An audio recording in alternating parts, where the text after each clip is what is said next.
Welcome to the Technology Poll, a podcast that looks at how technology is reshaping our lives every day and explores the different ways that governments and companies use tech to increase their power. Hi, I'm Caitlin Bishop and I'm PI's Campaigns Officer. Hi, I'm Gus Hossain and I'm the Executive Director at Privacy International.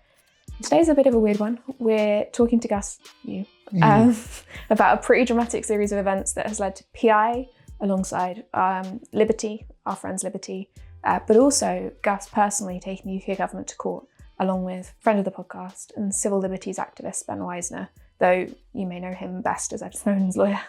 Neither Gus nor I are lawyers, so please give us a little bit of latitude on legal terminology and all the kind of in-depth details. We'll do a deep dive into our case and what's happening in the future when there are more to talk about. Just to nerd out for a second on the we're not lawyers, one of the most fascinating debates I participated at PI this week was, how do you spell judgment? Yes, I was part of this debate because it turns out my way of spelling judgment, which is the normal way of spelling judgment 99% of the time, is with two E's. But judgment, if you're talking about a case, if you get a judgment. If you're talking to a lawyer about a case, they're talking about, at least in Britain, it's judgment without any. It's only the one E. It does still have an E. Sorry, yeah. But it doesn't have the first E, yes.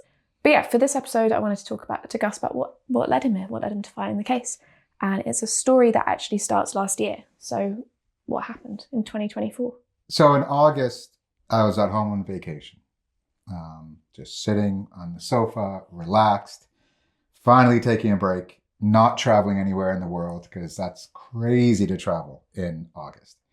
And I open up my phone and I get an email from a colleague at another organization, a London-based organization. And he asks, so how does it feel to be on the list? I didn't know what to say. I thought maybe I was on some really cool list. You were getting an award. Getting an award. So I played it really cool. I said, I love lists. Watch lists are great. And I said, seriously though, what are you talking about? And he sent me another message with a link. And when you get an email with a link to a Russian website, a part of you starts to immediately get a little on edge. And it's the Ministry of Foreign Affairs website for the Russian government. And I click on it and I see my name, which is freaky, absolutely freaky. Like you look and it's this long, angry message about how there's a London agenda against the Russian government and its people. And it lists a number of individuals as part of organizations who are part of that London agenda and therefore deserve to be listed and are essentially made unwelcome to ever visit visit Russia, and declares us to be, I guess, enemies. Like, I just couldn't believe it. I couldn't believe I was on the Russian government website. I couldn't believe that my name is listed there. And it's almost immediate that you feel this horrible sense of dread. Like, to see your name somewhere where it doesn't belong, to see your name as though you are to be a target of one of the most powerful governments on the planet. But also, like, just because I'm a nerd, when it comes to these things, the two reactions were beyond like the dread and like, whoa, what the hell? Like, why does Russia hate me? Is the thought, oh, this means everybody who wants to stand by the Russian government and who has access to the internet will consider me a legitimate target. And so I immediately think of cybersecurity. And so I immediately think, okay, before I even tell my wife or have the conversation with my son, I've got to secure everything I've got. And it's almost such a strange human reaction. It's like, okay, I'm going to close down and I'm going to reach for my phone and start closing things down. Well, it makes a lot of sense. And it's in the context of, it's this very long list of specific individual names, which is scary because it's you personally, but it's in the context of Russian kind of cyber warfare, which has been kind of a consistent part of the Russian kind of global machine for a number of years. So they're quite famous for hacking functionally, and these hacking teams that exist across Russia, which have the potential to be quite scary if they did come after you personally. So it makes total sense that your first thought would be, what can I do to protect myself? I kind of wish the more rational response was like, but why am I on this list? What have I done wrong? I've done nothing wrong. Like, just to be clear, the list was full of really interesting, respectable people. And then there was me. So you weren't thinking, what have I done wrong? You were thinking, have I done anything badass enough to be on this list? Yeah, like it feels, yeah. And then when we find out what we were informed, when we asked for guidance from our own government, we were informed that many members of the British cabinet, that is the people who run the government, the elected representatives who run the government, they're on the list. People who are senior executives in industry are on the list. None of this made me feel any better. It made me feel both on the wrong list, but also the wrong person on the wrong list. It didn't feel right. And so that's why it was all, when I was talking to other people later about it, they said, oh, it must be an honor. It's like, no, it's ridiculous. It's absurd. And what's even more absurd is like a week and a half later, after the news was settling, the same Russian website listed 2,000 Americans, including attorney generals and senior government officials. And it's like, why did I have to get named before them? Like, it doesn't make sense. But there you are, nonetheless, where there I am sitting at home on my devices, just feeling pale. And then, of course, I'm the executive director of an organization. And so I have to contact my colleagues and figure out what is a reasonable response while we're on vacation. We're all on vacation. So I have to start acting rationally. But that was the second thing I did. The first thing I did is I reached my devices and started hardening everything down, patching anything that could be patched, updating the software in my router, all the things that we talk about. I finally got around to doing. And I guess it was that one part of the activity I could participate in that could make me feel better. Waiting for my government to respond, to come to my aid, that wasn't going to make me feel better. Being able to do something immediate made me feel better. But it's worse that it's your name, right? Because PI is PI, but it's a firewall between you and the rest of the world. It being your name on a list is particularly terrifying because it brings in other people in your family that, if it's PI, just aren't connected in that way. Whereas you have a family who are intimately connected to you and your name personally. What you're saying is spot on, particularly for my immediate response, which was to go to my Apple device, because we have a family iCloud account and I manage the accounts for that whole family. And I'm thinking, what do I need to do to secure this device? Oh, and the device of everybody else in my family and all the devices in our home. And I think it's okay to say I cheat a little bit. I have members of my extended family on my iCloud account too. Everybody does it. And I'm worried about them. And are they going to be part of this targeting that might very well happen next? So you turn on all the security measures that can be turned on, that are easy to turn on. And that is one advantage of Apple, is they have a lot of security kind of measures that are easy to turn on. And the one that is now contentious, where I don't think it ever really was before this year, is advanced data protection.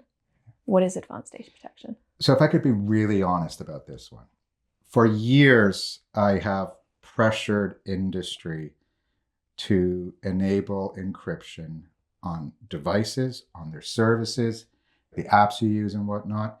And I've also been pressuring them on turning on encryption, end-to-end encryption, the storage, like when they store data on their services and on their servers.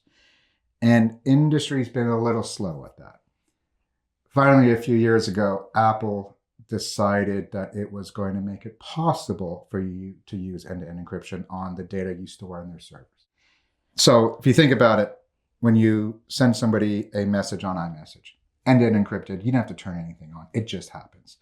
The data stored on the device, by default, encrypted on that device in the storage. You don't have to turn that on anywhere. But Apple makes you turn on end-to-end encryption on iCloud storage. And that's what they call ADP, Advanced Data Protection. So they make this possible a few years ago, and I'm a little annoyed because I don't want to turn a switch on. It should be default like everything else. And then I forget about it. And then I think, oh, maybe I should turn it on. And I look to turn it on, and it's a little complicated. And I thought, okay, I'll get around to this later. And as time went on, I realized I'm storing more and more data, even accidentally, on Apple services. even like some of PI's data ends up there. If I'm at a workshop, I take a photograph of the whiteboard of all of our notes. It goes onto my iCloud iPhotos. I'm taking a note because I'm on vacation. I think, oh, I just thought of something for my next meeting with Caitlin. I'm going to take a note. It ends up there. Somebody sends me a contract to sign for one of our partners where we re-grant to our partners. I save the file just to have as a backup, and then lo and behold, it's on iCloud. And so, of course, at this moment in time, I'm going to make sure that that data on Apple services and on Apple servers is encrypted end to end. And to be clear, when we say encrypted end to end, a lot of your stuff is encrypted when you store it on Apple servers. The difference is you have the key to functionally decrypt it, but so does Apple. You're the only two people with that key, presuming you're the only ones with the login, but you can both access it if you need to. ADP takes that key away from Apple. They have built the safe, but you're the only one who knows the kind of password to get in. And that's what you turned on. Yes. To lock it down as hard as it can possibly be locked down. You use the word lockdown. On top of all the other things, you can turn on ADP, but you can also turn your device into lockdown mode, which was designed by Apple specifically for people who, well, if we're frank about it, people who work with human rights defenders across the world, people who are being targeted by governments and state-sponsored attacks against their devices. You turn on lockdown mode and it actually reduces the functionality of a lot of the services on your phone. And I turned that on for a while until the service on the phone became a little... You needed them. Yeah, I needed Or them. you wanted them to be probably be more accurate. Exactly. But yeah, just to again put the encryption into context, when you send a message to somebody, the only people with the keys, like if I'm sending you a message, the only people with the keys are you and I. Nobody else has access to that. Same with when you store data on your phone, nobody else has that key except for you. And our expectation would be that when for what it's worth, when PI runs our own services on servers that aren't our own, we make sure that it's encrypted in a way that that server does not have access to our keys. So it's all under our control. And so ADP from Apple is the equivalent of that service. It should have been on by default, but lo and behold, I turned it on because we'll take what we can get. We can take what we can get for now. And that was working well enough until we get to February of this year. Side note, on my birthday, 3 p.m. on a Friday, on my birthday, we're out to dinner and Chris' phone starts popping off and I'm grumpy and then he tells me what it is and I'm like, oh yeah, fair. I can accept that. But what was blowing up his phone? So the Washington Post had an article that kind of blew my mind. It's kind of like when the New York Times and the Guardian started disclosing the Snowden disclosures. It was like, oh, this is the stuff I've been waiting for forever in my career. Just have somebody tell us what we always suspected was going on. February 5th, Washington Post has this article stating that the UK government had issued a secret order against Apple, and that this order was there to undermine the encryption of Apple's services, particularly their iCloud storage encryption, the very systems we're talking about here. And a part of me immediately thinks, oh, finally we have some evidence, because we'll nerd out about the law in a second, but we suspected that the UK government was using this power. And so it was nice to have an instance of it in action. And so like, okay, we were right all along. This is what they're doing. And then it occurred to me, oh, they're targeting the exact system that I turned on in order to secure my data, my family's data, and my employer's data. And it's like, oh.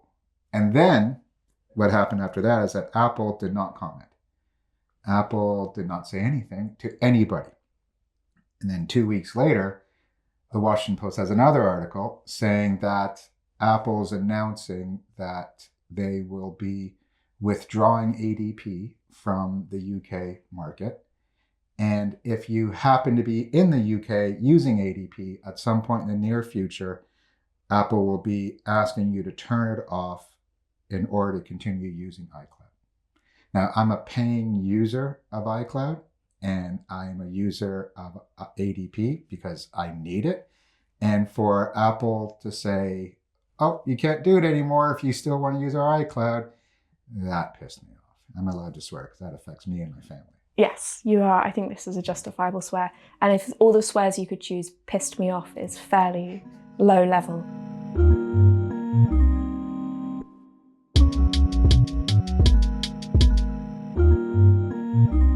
Let's take each thing one by one. The first is the legal power, which we have known about for a while. It was in the Investigatory Powers Act 2016, but it was almost certainly a technical capabilities notice under S253 of the Investigatory Powers Act 2016. Technical capabilities notices are basically notices the government can send to companies to say, technically, you need to be able to give us access to X, right? Technically, this security, whatever function, this encryption is too strong and we need you to undermine it, basically. Basically. It's even, I wish it was that clear. This is a secret power that the government has had since the Second World War, which is to tap on any company and say, hey, you're going to secretly do something for us. And the company says, yeah, but I can't because I need to tell people. And they're going to say, well, we're making it a criminal offense for you to tell anybody. Well, yeah, this is part two. And then, so the 2016 law, which is the Investigatory Powers Act, is full of these explanations of what the UK government can do with surveillance powers. Then it has this little section that talks about something as benign as technical capabilities notices, which then describes this power you're talking about, which is we have the power to issue an order in secret. And there's a gagging clause in here. So if you receive it, you can't tell anybody. And if you did tell somebody, it'd be a criminal act. So PI doesn't like this power since 2016. Actually, it goes back into the 1990s of my career. I didn't like the previous version of this power. Kept on just presuming that this power was either not being used or was being used and we weren't being told about it. And so when in 2016 it gets reinstated, and it's like, I hate this power. I don't like this power. But there's no way we can prove it's actually being used. Until we can prove it's being used, we can't challenge it in court. Because you have to go and say, it's been used to do this and that's bad. You can't just go, it exists and that's bad. But yeah, so Washington Post article, probably a technical capability notice. And so the nerds at PI say, that sounds like a TCN. Yeah. That's what we call it, TCN, because we're nerds. But also because saying technical capabilities notice every 5 seconds it gets boring. But so we read it, and question 2 is, I was going to swear, but oh my goodness, who leaked it? Because the really key thing is these are secret orders. They are issued under a gang notice, and anyone who tells someone about it may well have committed a criminal offence. So it's serious. And whoever leaked it to the Washington Post did the world a pretty big favour, but in doing so, they also put themselves at risk, which is always an incredibly kind of brave thing to do. So that's part 2, secret order. Yeah. And then part 3 is, what does this mean for you? Yes. And so when Apple responds in the way it did, of course it enrages me to think that I'm about to lose a security measure that I pay for, and I'm quite desperate about to make sure I can keep my data secure from governments around the world, but particularly the ones being named in this podcast. And then the other side of my brain kicks in, remembering that 3 years before, Apple was giving evidence to the UK Parliament around technical capabilities notices, where they say, if we were ever issued such a thing, we would sooner take our services out of the UK than comply. And it's like, hold on, that's almost word for word what Apple just did. So it just, again, confirmed to us nerds that it was a technical capabilities notice. So then we started thinking, okay, now this is something we can do something about. Then there was another article about how Apple is likely to appeal or may be appealing. And we don't even know if Apple's the only company that received such an order. And so then if you are a company that received such an order, you can appeal to the Investigatory Powers Tribunal, or what we call the IPT, but we'll call it the tribunal from here on forth. It's a very special court that can hear secret hearings. And so then what happened is that the website of this court listed that on March 14th, there'll be a hearing about something. That's practically what the website says. Who knows what? Can't quite say, but there's a listing there.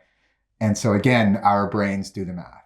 And we think, okay, February 5th, then there was that later February announcement. And then there was this idea that Apple was going to appeal. And now there's a secret hearing. So that's when we dropped everything and started running at that secret hearing. We started filing our complaint because we wanted our case to be heard.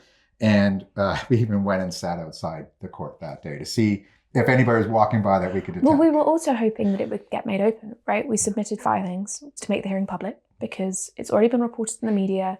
Like, we already know this is a thing. It's clearly in the public interest to find out more about it. So we submit that to say, please make the hearing public. And then part 2 is we submit part of the same filing that says we just fundamentally dispute that this power should exist. Yeah. Like, we dispute the lawfulness, the necessity, the secrecy of the legal regime that underpins the TCNs. So one on the transparency of this hearing and one on the substantive issues involved in the government using TCNs ever. And can we just be clear about the transparency one? In the time between the February 5th and the March 14th hearing, there's extensive media coverage about what's going on. There's coverage across global media.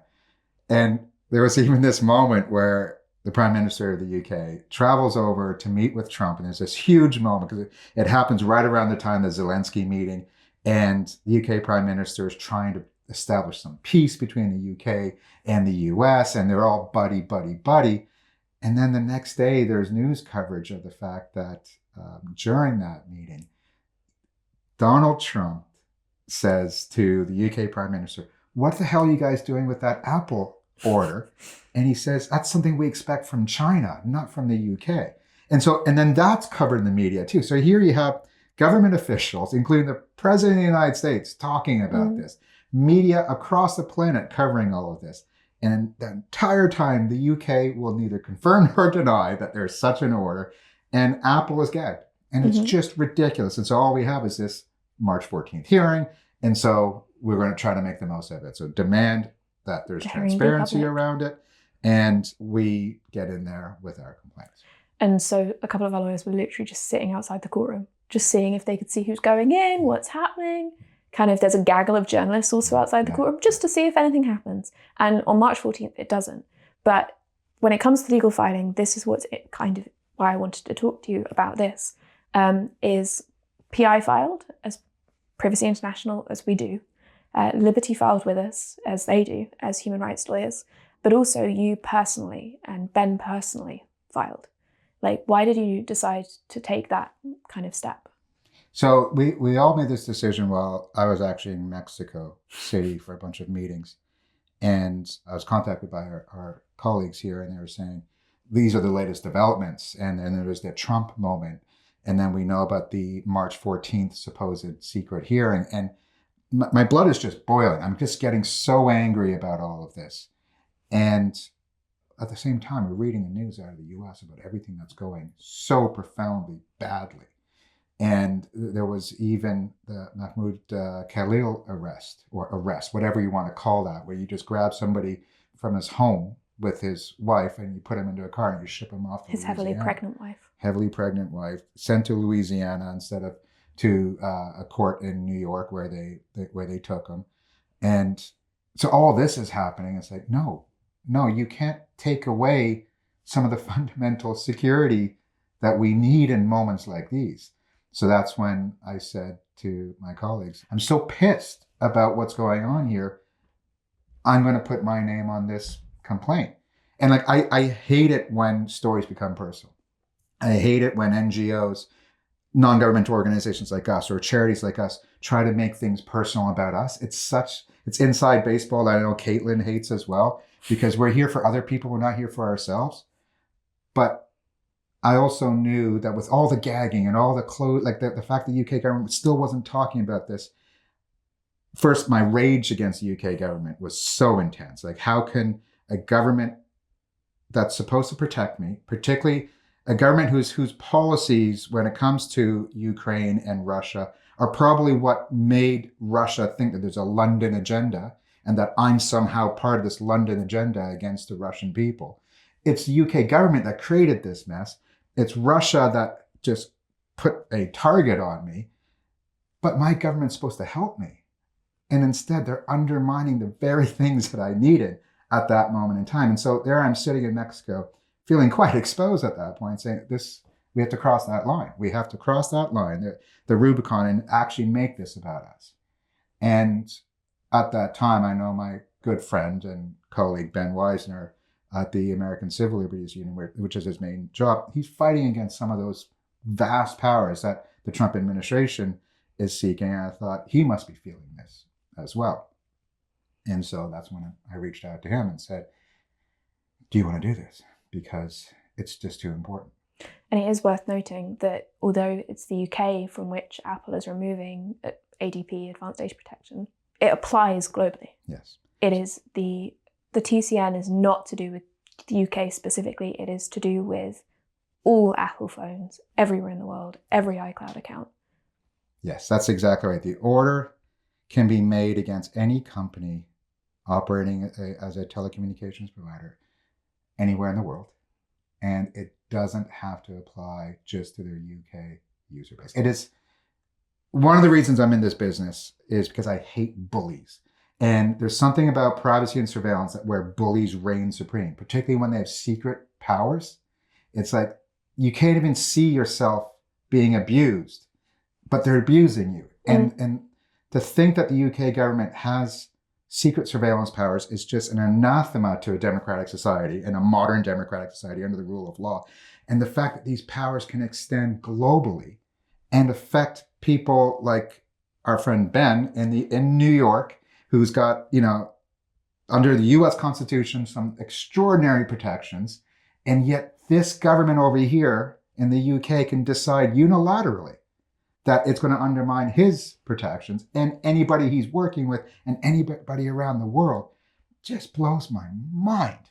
And if we had had time, I would have gotten in touch with all of our partner organizations that, some of them work in countries where they're under extreme duress from their governments. I would have got them to sign up too, but because there was this March 14th deadline and this secret hearing that we still didn't know whether it was really, we had to move with the utmost speed. There have been some more legal developments since March 14th. We're not going to get into them today, partly because we're not lawyers and our lawyers, if we get it wrong, will kill us. Yeah. But that's kind of where we've gotten to now. We can say our case will be heading forward. The IPT is taking it up. We will be arguing the case at the IPT. So yeah, keep listening because there's more to come on this issue.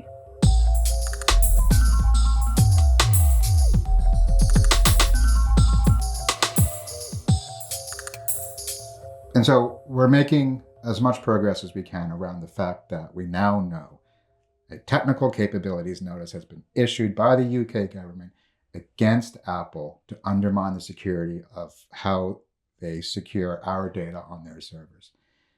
Was this the first time a TCN was used? Well, this is the problem, we don't know. We don't know if Apple was one of many companies to receive that very same order. Those companies can't talk about it. We have an idea who leaked it to the Washington Post, and our understanding is that it's a White House official, but they didn't mention the other companies. And so the fact of the matter is, in today's society, where there's insecurity everywhere, and hacks happening all the time, and breaches happening all the time, you now have to wonder, did that happen because the UK government's issued other TCNs to other companies who wanted to secure their systems, who wanted to patch their systems, but were actually prevented from doing so?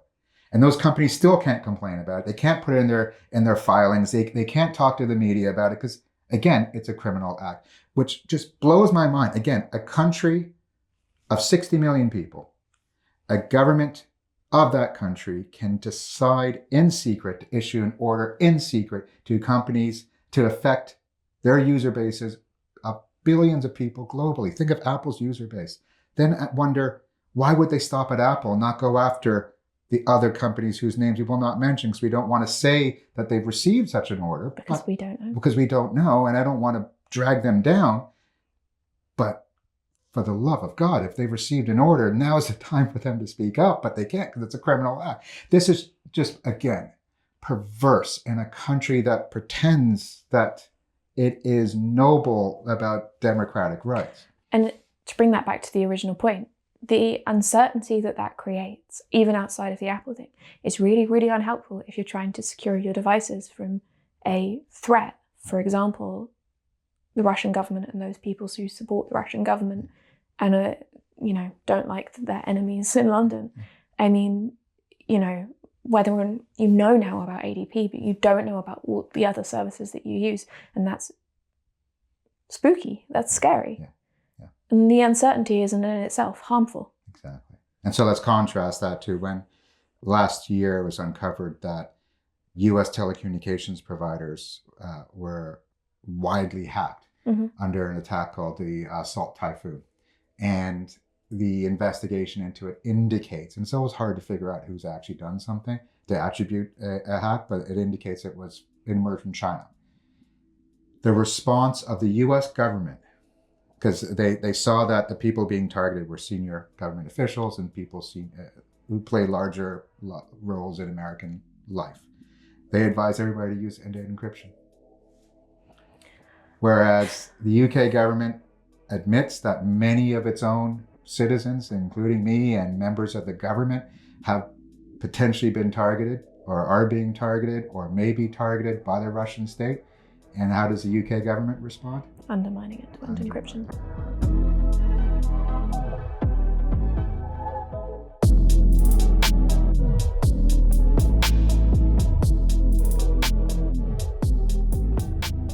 Well, subscribe to the podcast if you want to find out more about our legal case and what happens. Yeah, we'll have an edition where we actually have much smarter people who are able to speak legally and as a human to describe the cases as we go forward. Because it is just fascinating, this area of law, as you deal with national security, secrecy, and a tribunal that can go into secret mode, and a government that neither confirms nor denies anything it does.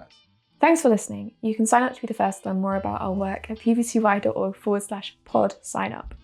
And we'll include some links to relevant articles and information in the description, including the Washington Post article, wherever you're listening, over on our website at bbcy.org/techpill.